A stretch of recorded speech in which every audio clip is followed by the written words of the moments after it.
L'invité de la matinale. KTO Radio. Après 15 mois de guerre, un accord a permis l'instauration d'un cessez-le-feu entre le Hamas et l'État d'Israël. Les armes se sont donc tues dans la bande de Gaza il y a 9 jours maintenant. Des otages et des prisonniers de guerre sont peu à peu libérés, mais la situation en Terre Sainte reste néanmoins très compliquée pour les Gazaouis au niveau des tensions dans la société et également pour les chrétiens. On fait le point ce matin avec Monseigneur Rafik Nara. Bonjour Monseigneur. Bonjour à vous, bonjour à tous. Merci d'être avec nous ce matin. Vous êtes évêque auxiliaire du patriarcat latin de Jérusalem. Vous êtes basé à Nazareth, dans le nord d'Israël, c'est ça ? Oui. Ouais. Oui. C'est pour donner un ancrage géographique à nos auditeurs. Tout d'abord, Monseigneur, quelle a été votre réaction lors de cette annonce du cessez-le-feu il y a 9 jours maintenant, je le rappelle ? Pour une part, c'est une réaction de soulagement. Un vrai soulagement que la guerre à Gaza, qu'il y ait un cessez-le-feu en tout cas, mais l'opération est extrêmement compliquée. On le voit déjà avec la libération des otages progressive. Il y a tous les 7 jours la libération de quelques otages de la part du Hamas, et puis Israël libère des prisonniers. Mais cela, à chaque phase, si vous voulez, c'est une très très grande tension dans le pays. Ce n'est pas quelque chose qui se fait d'une façon naturelle, évidente, simple, de donner le nom des otages. Parfois, il y a des exigences de la part d'Israël de libérer certains otages qui ne le sont pas de la part du Hamas, comme ça s'est passé samedi dernier. Il y avait une fille dont le nom était normalement et dans la liste, elle aurait dû être libérée. Et puis, en réalité, ils ne l'ont pas libérée, le Hamas. Et donc, Israël a bloqué le passage des Gazaouis du sud vers le nord de Gaza, que les personnes puissent revenir dans leur zone.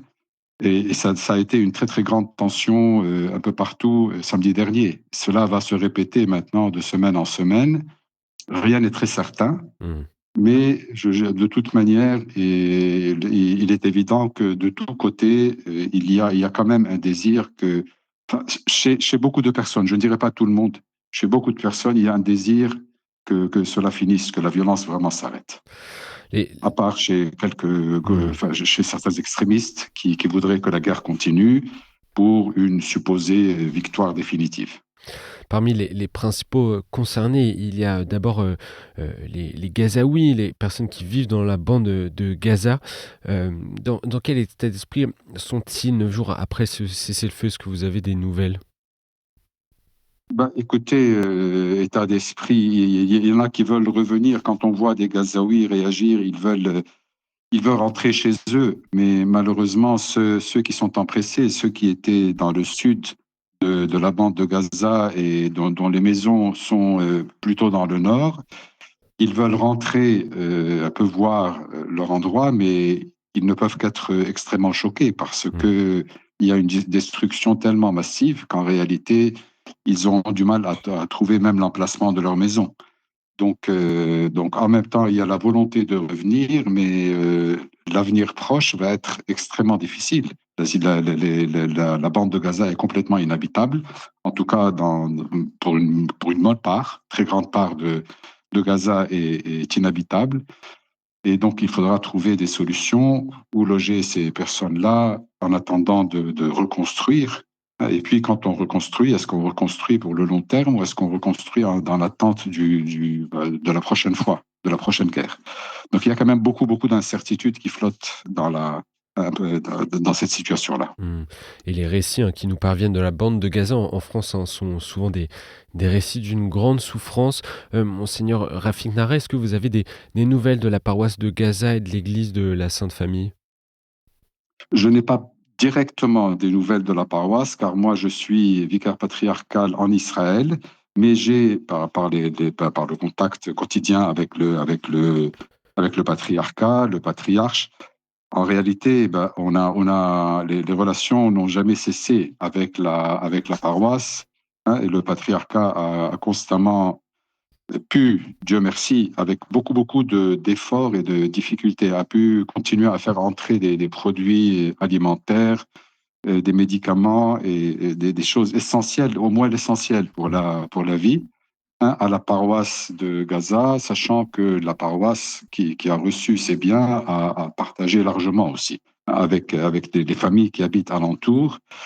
Donc et voilà, cela continue pour le moment. Cette année aussi, le patriarcat a réussi à en fait, nous avions il y a des écoles chrétiennes, il y a une école du patriarcat qui existe à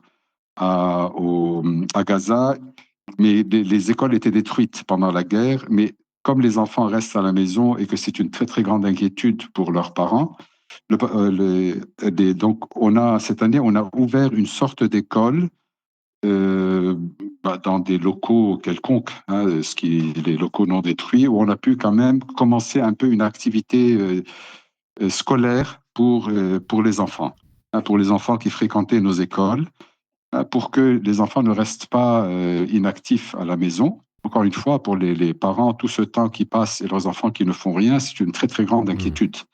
Et beaucoup de parents, pour eux, la condition pour rester à Gaza, après cette guerre, c'est que leurs enfants puissent continuer à être éduqués pour préparer le futur.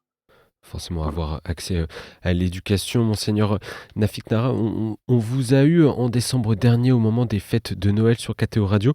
Vous évoquiez la grande souffrance de part et d'autre dans la société au sujet de ce conflit meurtrier.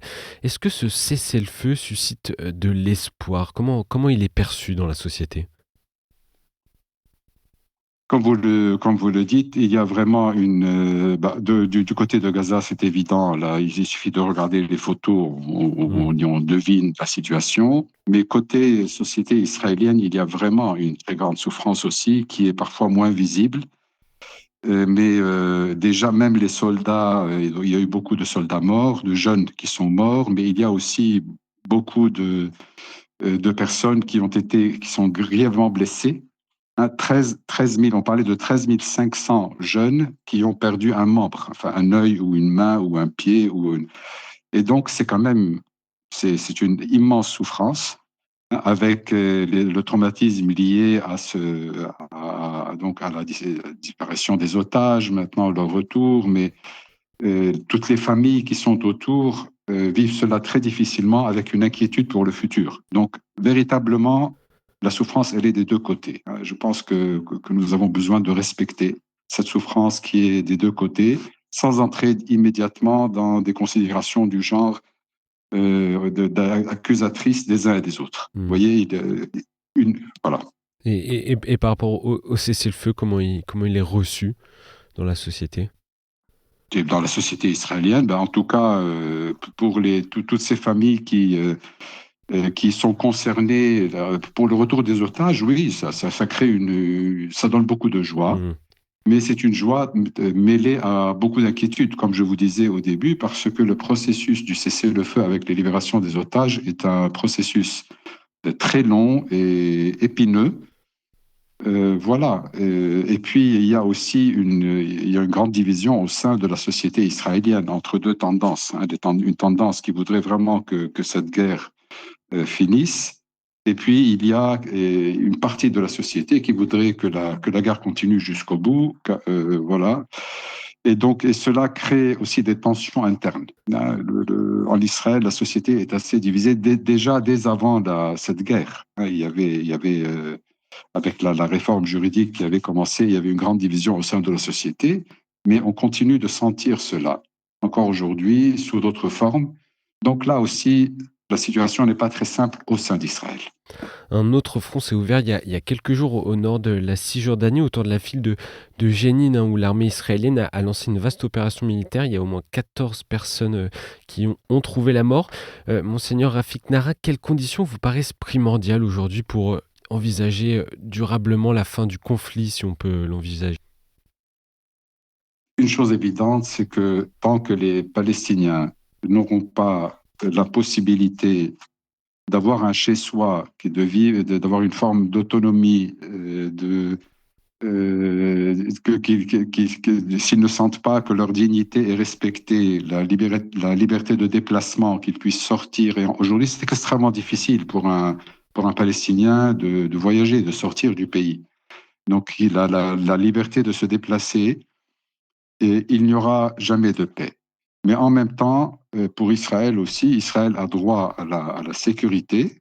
Hein, et donc, il faut que des deux côtés, il faut que les Palestiniens et les Israéliens finissent par accepter, voilà, de signer une sorte de traité où, en même temps, les Palestiniens, donc encore une fois, puissent avoir leur autonomie, leur dignité qui est respectée et que les violences cessent. On ne peut pas parler de paix en continuant de s'armer pour préparer la guerre suivante. Voilà, donc il faut qu'il y ait une réelle volonté de paix, voilà, mais qui respecte les droits de chacun. Et côté chrétien, la question de la reprise des pèlerinages est centrale en Terre Sainte. Vous nous en parliez également en mi-décembre. Le cessez-le-feu ouvre-t-il également un espoir de ce point de vue-là sur le retour des pèlerins? Les pèlerins peuvent venir. Ils sont tout à fait attendus et désirés. Hein. Vraiment, si vous voulez aider oui, en particulier enfin, tous ces deux pays qui souffrent, hein, Israël et la Palestine, mais en particulier la communauté chrétienne qui vit ici, aussi bien en Israël qu'en Palestine, à Bethléem, à Ramallah et ailleurs, venez.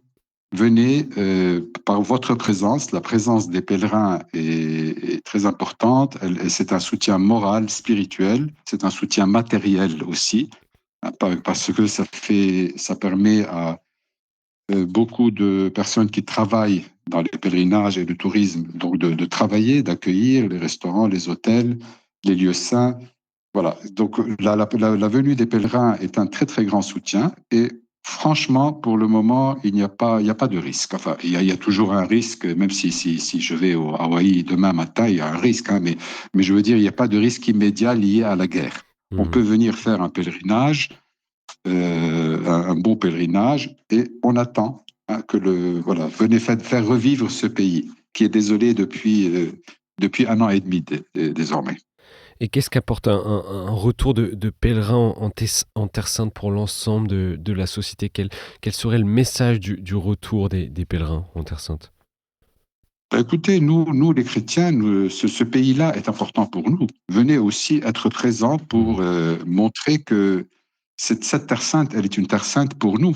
Hein, elle n'est pas uniquement pour les autres, avec tout le respect absolument qui est dû donc à nos frères juifs, à nos frères musulmans.